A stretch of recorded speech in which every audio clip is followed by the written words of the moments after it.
Una ventaja que tenemos los viejos es que nosotros conocemos el origen de los nombres. Por ejemplo, cuando tuvimos la Segunda Guerra Mundial, había partidarios de Hitler o de los aliados.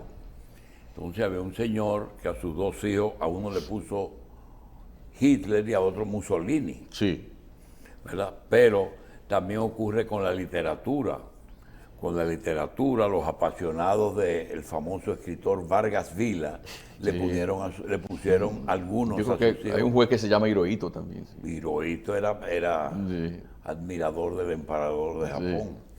Pero tenemos que Vargas Vila Vargas Vila, sí. es de ese famoso escritor, que a lo mejor el que lleva el nombre hoy no participa de la simpatía de ese De Vargas escritor. Vila, claro. Pero le damos la bienvenida a Vargas Vila Riverón, que no tiene nada que ver con la literatura ni con un Rivera Grande, sino que es periodista y su permanencia en la frontera por mucho tiempo lo ha enseñado a ser experto en asuntos fronterizos.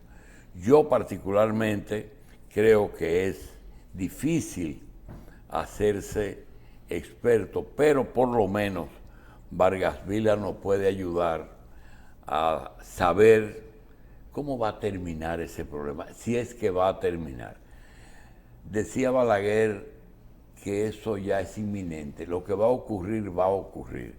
Vargas Vila, la situación hoy de la frontera, no hay que ir allá para darse cuenta, sino ver las calles de República Dominicana, de Higüey, del mercado modelo y de la construcción y áreas de la economía que ya están 100% en manos de ciudadanos haitianos, naturalmente limitados por su educación o por la lengua. ¿Cómo tú ves, en términos generales, cómo ves la situación y si tú realmente ves que hay un propósito de los organismos internacionales de imponer una política? Bueno, gracias, doctor. Gracias, saludos. gracias Encantado y gracias por esa bienvenida, doctor Julio Jacín, o Michelle, Carlos, País y Mundo. Un grato honor estar con ustedes aquí en esta revista 110. En atención a la pregunta que usted me hace, doctor, a primera vista no se visualiza un plan de rescate internacional por parte de esos organismos para ir en auxilio de Haití. Estamos frente a una situación, una crisis que ha alcanzado niveles multidimensionales. Ya no se reduce solo a una crisis política de seguridad, sino que ha traspasado más allá y ha llegado a convertirse en una crisis humanitaria, a tal punto que al día de hoy los haitianos están padeciendo una necesidad amplia de obtener comida para poder alimentarse. El Estado está prácticamente resquebrajado y se ha agudizado después del asesinato del presidente Jovenel Moïse. Haití por sí solo no tiene manera de salir de esta crisis si no recibe la ayuda, si no recibe la mano solidaria de los organismos internacionales. Esa situación que hay en Haití, si no es propiciada, es dejada que ocurra, como tú viste los secuestros, cómo se manejaron sin uno saber ni cómo comenzaron ni cómo terminaron, el caso de la cantidad y de la calidad de armas que tienen los que están manejando Haití. Por menos que eso hubo una intervención en el pasado, sin embargo ahora no hay ningún tipo de intención de intervenir para imponer el orden, sino que pase lo que pase. La última intervención se produjo en el 2004, luego del derrocamiento del presidente Jean Bertrand Aristide. La intervención per se entiendo que no fue favorable para Haití, porque las consecuencias están ahí. Empeoró la situación. En vez de mejorar ese estado de ingobernabilidad, de inestabilidad política en el que ellos están viviendo en la actualidad, lo que hizo fue que la situación se puso más caótica. Nosotros entendemos que ese pronunciamiento, por ejemplo, que ha hecho la Organización de Estados Americanos a través de su secretario general Luis Almagro, o Almargo, como algunos le dicen, Amargo, él hace una especie de mea culpa, porque la Organización de Estados Americanos, Haití es parte de esto, y cuando él estaba buscando el voto de Haití, que estaba vivo en ese entonces el presidente Jovenel Moïse, hizo muchas cosas, muchos movimientos para lograr ese voto. Sin embargo, la OEA no ha jugado un papel protagónico, preponderante frente a la crisis haitiana. La ONU lo ha reducido a una especie de una mini comisión que acaba de renovar su directiva ahí, pero tampoco ha servido de nada para ellos poder salir a camino. Eso obedece, lógicamente, como usted ha señalado, a un guión por parte de algunos sectores nacionales en Haití y también internacionales que sacan provecho, sacan partido altamente beneficioso de lo que es ese estado de calamidad y de desasosiego en el que se encuentra Haití hoy día. Haití tiene más de 2.000 ONG, todas utilizan vehículos lujosos, tienen buenas oficinas. Sin embargo, cuando usted hace un balance, cuando hacemos un balance, un informe, un estudio sobre todos los recursos que manejan esa ONG, llegamos a la conclusión de que con todo esto podría buscarse una solución para que Haití no esté en ese estado donde más de 4 millones al día de hoy, de los 11 millones de habitantes, están sin viviendas, están sin alimentación, no tienen una buena educación, no tienen un sistema sanitario, una infraestructura sanitaria que pueda resolverle a ellos sus necesidades de salud. Y así usted ve cada uno de los renglones y se encontrará que tienen serias dificultades. Algunos temas específicos. Se dice que aquí tenemos expertos en temas haitianos. Un señor Pastor, no sé Pastor qué. Vázquez. Pastor, sí, diplomático. Deli Erasme, Chico Despradel, mi hermano Deli Erasme, Oscar Padilla y el general Polanco, los dos militares. También ahora tenemos a Vargas Vila. Realmente, ¿qué papel pueden jugar esas personas con esas experiencias? Pienso que... Porque hay algunos que están inactivos totalmente. Sí, sirve de mucho porque usted combina, por ejemplo, la experiencia vivida en la frontera, la experiencia vivida en Haití, de esas personas que usted ha citado, el caso del amigo Pastor Vázquez, que ha sido un diplomático de carrera, que ha servido al Estado Dominicano en Haití. También el mismo Deli Erasme, también los oficiales. El caso nuestro, que somos oriundos de la provincia de Dajabón, que es la frontera de más movimiento, de mayor auge, de mayor empuje de los 4 pasos fronterizos que tenemos a Dajabón, Elías Piña, Jimaní y también Pedernales. Con esa Pitre. Nosotros hemos planteado algunas soluciones, posibles soluciones. Dentro de esas soluciones, incluye, número 1, zona franca de Capellán. Sí, del número 2, la ley de incentivo al desarrollo fronterizo. Desarrollo. La ley 12-21. Tercero, los castillos en Calimete con el aguacate. El plan de los Vicini con... El plan binacional Quisqueya. Sí. Sí. Y que eso se quedó, déjeme decirle, doctor, eso se quedó en el anonimato. Desarrolla eso. Y el muro. Mire, son elementos importantes, ¿no? Y qué bueno que usted nos ha tocado el tema del muro. Nosotros estuvimos recientemente, este fin de semana, recorriendo la zona fronteriza por el norte, visitamos el muro. Hemos traído algunas imágenes que queremos compartir con ustedes. Ahí está. Y también con el país mire el muro. y el mundo. Está avanzando la construcción en su primera etapa de 54 kilómetros. Mira, esa parte del muro no es en blue, esa es No, eso es vaciado. Eso Vaciado en concreto. Sí, en hay concreto. una parte que es blue. Sí, hay una parte que es blog, Michelle. También ahí se están construyendo las torres de control. Eso que estamos viendo ahí es en la parte limítrofe del sur de Dajabón con Juana Méndez. Ahí a pocos metros está el río Masacre. El Masacre se pasa a pie. ¿Cuántos kilómetros hay de frontera? Son de frontera. 380 kilómetros. ¿Cuántos kilómetros tiene el muro que está construido ya? El muro ¿Tiene más de 4? En una primera etapa se contemplan construir 54 Y kilómetros. de esos 54, ¿cuánto hay hecho? Ya hay alrededor de 15 kilómetros. Bien, siga. Por la parte norte del país. Pero recuerde que el muro comenzó hace tiempo por la parte sur. Ya se han construido unos 24 kilómetros ¿Y aproximadamente. dónde hay fronteras naturales como ríos o montañas? Por Dajabón, también por Pedernales, por Jimaní, con el río Blanco.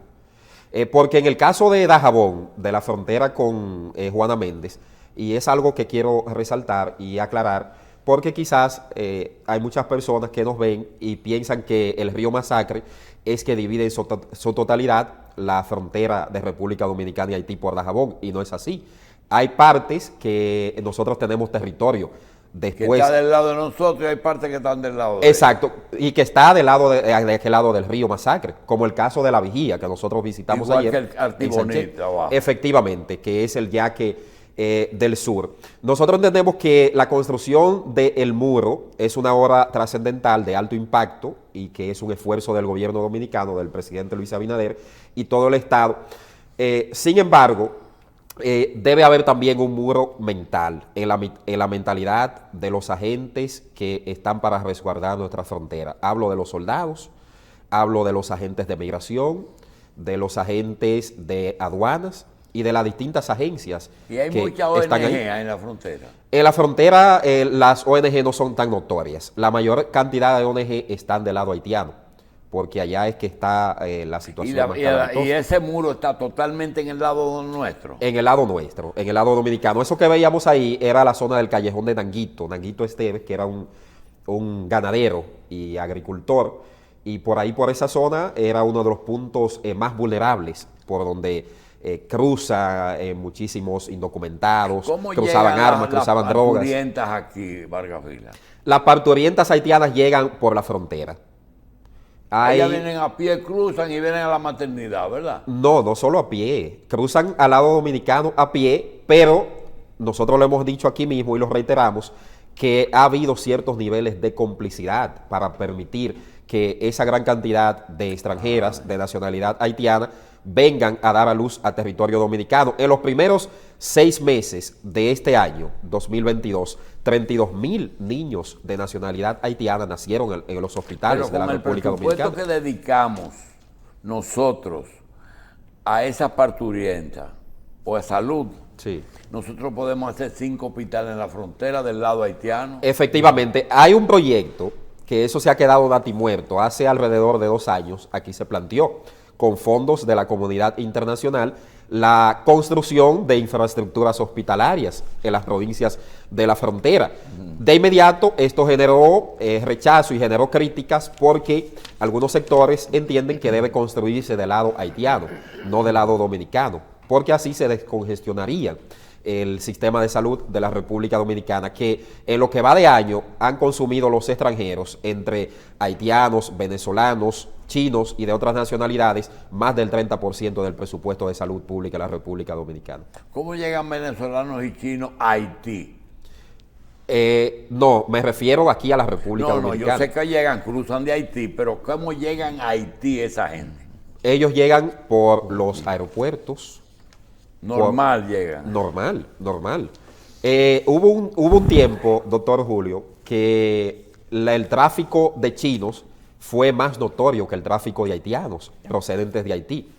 Inclusive recuerdo un escándalo que pasó con un ex cónsul que después fue diputado, que él mismo, le dicen el chino, que era fue condenado por tráfico de indocumentados chinos. También venían muchos cubanos procedentes de Cuba y que venían por Haití, huyéndole al sistema cubano. Lo cierto es que actualmente la crisis que estamos viendo en Haití, que tiene consecuencias y repercusiones impredecibles y ya se está notando en el intercambio comercial binacional. En el caso de Dajabón, ya los comerciantes, muchos de ellos se están quejando de que las ventas han disminuido considerablemente porque incluso se ha devaluado aún más la moneda haitiana, que es el GURT. Hoy, al día de hoy, un GURT está costando se puede comprar, $123. 123 GURT, ¿se puede $1. comprar aquí en Dajabón con GURT? Sí, en Dajabón y en los demás pueblos de la frontera, en los mercados binacionales, se produce el movimiento y el intercambio. ¿Cuáles son los 10 mercados en Dajabón? Lunes y viernes. No solo en Dajabón, está también Jimaní, Comalpaz, está Elías Piña. ¿Ese mismo día? Sí, lunes y viernes. Y está Pedernales con esa ¿qué traen ellos a vender? Los haitianos traen muchísimas cosas. Te pueden traer calzados, textiles. Esas son donaciones que le hacen a ellos. Sí, donaciones. Usted va, por ejemplo, a Dajabón. Y armas y perfumes se venden ahí. Perfumes se venden, pero las armas de fuego, usted sabe que no puedo decir que las armas de fuego cruzan por los puestos fronterizos.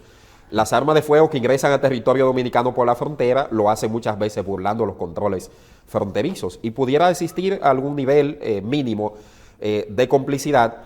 Recientemente estuvo por allá el nuevo director de migración este fin de semana, recorriendo la frontera. Estuvo el comandante general del ejército, el general Onofre. Ellos afirmaron que desde el gobierno del presidente Abinader se están haciendo todos los esfuerzos para aplicar la ley 285-04 sobre migración y todas las demás reglamentaciones existentes en ese sentido. ¿Qué cometen más irregularidades, por no decirte cuáles son más corruptos? ¿Los militares haitianos o las autoridades dominicanas? Bueno, es una pregunta, doctor, bastante difícil. Pero tú eres periodista, tú no tienes que tener miedo. No, déjeme decirle que en las Fuerzas Armadas de nuestro país, en el CESFRON, en el Ejército, que son los que tienen la responsabilidad de custodiar la franja fronteriza desde Montecristi hasta Pedernales, hay mucha gente honesta, mucha gente honrada, con algunas excepciones de algunos oficiales o soldados de menor rango que a veces meten la mano y a veces venden la soberanía. Eso no es un secreto para nadie, pero eso no es una política del Estado dominicano. Esos son casos que se dan fruto de la propia contaminación o corrupción mental que tienen algunos militares, pero no son todos. En su gran mayoría, lo que he visto, y ayer estuve recorriendo la frontera, es que están comprometidos con la soberanía nacional, y este muro lo que va a venir es a controlar, a favorecer, a ayudar a un mayor control de lo que es nuestra franja fronteriza, pero debe ir acompañado, lógicamente, el muro fronterizo, la verja fronteriza, con otros elementos, como la industrialización de la frontera, la repoblación de la frontera, la salud. Sí, sobre eso mismo. Si tú revisas el discurso de los políticos dominicanos, ningún político dominicano fija una posición. Si tú le fueras a dar un consejo con la experiencia que tú tienes y sin miedo al gobierno dominicano, ¿qué hacer? Que no sea cumplir la ley. Eso es lo que te dicen todito, cumplir la ley. ¿Cuál es la medida de urgencia que hay que hacer ahora? Aplicar lo que se hizo en 1937. No hablo de la matanza ni del corte, que quede bien claro, sino aplicar o promover un plan de repoblación de las provincias fronterizas de nuestro país, desde Montecristi, pasando por Dajabón, Elías Piña, Jimaní y Pedernales. Y también un plan de promoción, de difusión de los valores patrios y de la soberanía nacional. Conjuntamente con esto, la ley 12-21, que es la que crea una zona especial de desarrollo fronterizo, el artículo 10 de nuestra Constitución de la República, que declara de supremo interés y de alta prioridad la inversión social, en infraestructura, en salud, en educación, también en seguridad y otras áreas más. Entiendo que eso es lo que debe aplicarse desde el Estado dominicano en esas tres fases. Artículo 10 de la Constitución, ley 12-21. ¿Eso qué es, esas imágenes? Eso es llegando al campamento del CESFRON, la base militar que está a pocos metros del monumento a los héroes de la Restauración de 1865. Ahí estuvo el presidente Luis Abinader el pasado 16 de agosto, rindiendo honor a la patria. En Capotillo, nosotros estuvimos por allá. Algo también que me llama la atención y que quiero resaltar aquí es que se están haciendo los aprestos para ejecutar allá un plan de titulación de los terrenos del Estado a través de la Unidad Técnica Ejecutora de Titulación de Terrenos del Estado para delimitar los límites fronterizos y otorgarle los títulos de propiedad definitivos a los habitantes fronterizos, a los propietarios o los que ocupan. No está titulado todavía. No está titulado, eso ahí. Y aquí nosotros entendemos que esto va a ser de alto impacto porque va a legalizar esas propiedades que por mucho tiempo han ocupado dominicanos desde la era de Horacio Vázquez, desde Trujillo. Entonces, ahí es que debe embarcarse la política del Estado dominicano. El muro es trascendental, es importante, debe ir acompañado de otras iniciativas como lo es la industrialización, el desarrollo de las infraestructuras hospitalarias y otros aspectos fundamentales que entendemos que van a ser de mucho provecho y de alto beneficio para nuestra zona fronteriza del país. Dajabón, por ejemplo, es la séptima provincia que más recursos mueve. Y eso se debe al intercambio comercial binacional, donde cada semana se mueven alrededor de 120 millones de pesos. Más de 40 millones al año producen, 40 millones de dólares al año producen los mercados binacionales, conjuntamente con las exportaciones desde República Dominicana hacia Haití, que ahora, en vista del alto nivel de inseguridad que vive Haití, han tenido que buscar otras alternativas y se están haciendo exportaciones desde aquí por vía marítima. Y esto también ha impactado de manera negativa a los pequeños comerciantes que están en las provincias de la frontera, pero a la final todo se beneficia. Es que con Haití nadie puede, Riverón, con esas bandas. No. Y ahora nos enteramos que están patrocinadas también por los empresarios haitianos. Una parte de los empresarios. Porque, ¿qué han sido las bandas? Esas pandillas armadas que hoy exhiben tanto poderío han sido fruto de un patrón y de la creación de una parte de la clase política haitiana. Cuando derrocaron a Jean Beltrán Aristide en el 2004, él tenía bandas paramilitares para protegerlo. También la banda del G9 fue una idea y recibió el apoyo del asesinado presidente Jovenel Moïse. Lo único que a la final no pudieron protegerlo, porque las bandas armadas han sido creadas por algunos políticos haitianos y una parte del empresariado como muro de contención ante la oposición política callejera que se dedica a desestabilizar. También, ahora mismo, Haití está en un callejón sin salida. No tiene un gobierno elegido. Y por un buen tiempo, a manera de futuro inmediato, no lo va a tener. Entonces, tiene que haber una política integral. En el 2017 había una intención de inversión de 130 millones de dólares por parte de China para reconstruir Haití. Sin embargo, el tema es apasionante y nos toma mucho tiempo y también. Eso se suspendió todo. Se suspendió porque ellos querían que le entregaran ese dinero para ellos administrarlo. Sin embargo, el gobierno de China dijo que no, que ellos iban a hacer todas las construcciones, iban a reconstruir Haití. Lo que usted dice que al final es para cogerse. Es para cogerse. Bueno. Gracias, siempre Vargas Vilas Riverón. Tienes que volver por aquí. Periodista experto en temas fronterizos. Gracias a ustedes, encantado, como siempre.